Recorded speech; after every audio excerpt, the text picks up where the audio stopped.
우리가 어떤 물건을 구입할 때 작게는 오늘 저녁 식사 메뉴부터 크게는 내가 살 집이나 아파트를 고르는 경우까지 모두 꼼꼼하게 비교해보고 조사해보고 나의 자발적인 의지에 따라서 선택하는 것이 가능합니다. 하지만 내가 갑자기 아플 때 이때 이 병을 어떻게 치료해야 될지 결정하는 것은 굉장히 큰 고민거리가 아닐 수가 없습니다. 이렇게 치료를 하자니 저런 부작용이 걱정이 되고 그러면 저렇게 치료하자니 이런 효과가 걱정되는 여러분들을 위해서 과연 도대체 나에게 잘 맞는 치료를 선택하는 방법은 무엇인지 설명해 드릴 예정입니다. 따라서 오늘 영상을 시청해 주시면은 작게는 이 약을 먹을지 말지 고민되는 분들부터 시작해서 크게는 큰 수술이나 항암 치료를 어떻게 결정해야 할 것인지 고민되는 분들까지 도움을 얻으실 수 있습니다. 오늘 알려드릴 내용은 단순하게 제 경험에 기반한 주장은 아니고요. 하버드 의과대학의 정말 유명한 교수님인 제롬 그루프먼 그리고 페멀라 하츠번드 박사님이 지은 듣지 않는 의사, 믿지 않는 환자라고 하는 책에서 얻은 통찰을 통해서 여러분들께서 현재 상황에 적용할 수 있는 기준점을 제시해드릴 예정입니다. 첫 번째로 확인하셔야 할 내용은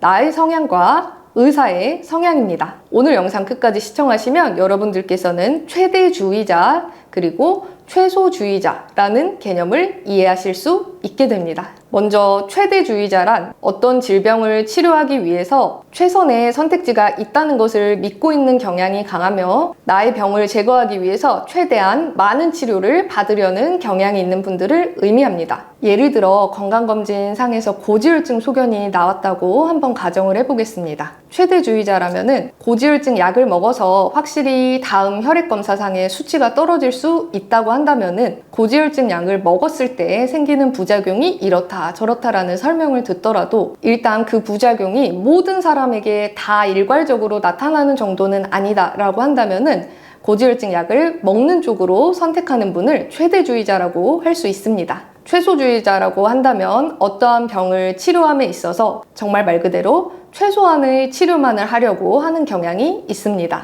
어떤 약을 복용하셔야 한다고 제안을 받았을 때 그 자리에서 바로 선택하는 것이 아니라 가급적이면 효과와 부작용을 모두 파악하려는 경향이 있고요. 어떤 약을 꼭 복용해야 한다면은 최소 용량 그리고 최소한의 기간만을 설정을 해서 가장 보수적이고 위험 부담이 적은 선택을 하려고 하는 경향이 있습니다. 같은 예를 들어서 설명드리자면은 일단 건강검진상 고지혈증이 나타났다라고 하더라도 식단이나 운동을 통해서 일단 조절을 해보려고 시도하시는 경향이 크고요. 약물이 가져올 수 있는 부작용에 대해서 그것의 확률이 상당히 적다고 하더라도 위험 부담을 크게 느끼는 경향이 있습니다. 여기까지 설명 들으셨다면 내가 최대주의자인지 최소주의자인지 선택하시는 것이 어렵진 않으실 것 같다는 생각이 드는데요. 환자뿐만 아니라 의사도 또한 최대주의자 혹은 최소주의자의 경향성이 있습니다. 만약에 여러분께서 최대주의자라고 한다면 의사도 최대주의자를 선택하시는 것이 가장 좋다고 합니다. 그런데 문제는 환자인 내가 최소주의자인 경우인데요. 이론적으로는 최소주의자 의사를 만나면 가장 이상적일 것 같긴 하지만 이 책에서 저자는 그렇지가 못하다고 주장하고 있습니다. 예를 들자면 최소주의자 의사는